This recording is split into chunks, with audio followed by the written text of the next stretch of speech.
ایرو مسرور بارزانی شوردار جواد آسایش هرما کوردستان پیشوازی فرانک بیکر بالیوز بریتانیا ل عراق کرد. ده هفته که ده هر دو عالیان گفتگو لدور داوی پیشهات امنی عراق و شر تروریست داعش لسوریا و عراق کرد.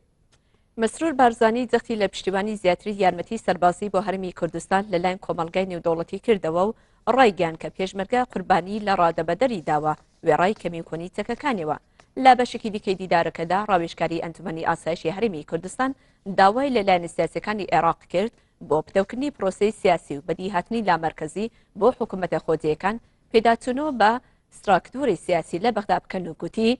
ئێمە پەیمانوانیە بوونی حکوومەتێکی مرکزی لە بەغدا چارەسەر بێت بۆ کێشەکان ئەمە چەندین جار تاقی کراوەتەوە لە لای خۆیەوە باڵوێزی بەریتانیا لە بەغدا دووپاتی لە پشتیوانی ئاسمانەکانی حکوومەتی وڵاتەکەی بۆ پێشمەرگە لە شەڕی تێرۆستانی داعش کردەوە ڕایگەیان لە چەند هەفتەی داهاتوودا بەریتانیا ئامێری زیاتری پوسەڵکردنەوە مین و ڕاهێنان و پێداویستی سەربازی بۆ هەرمی کوردستان دابین دەکات.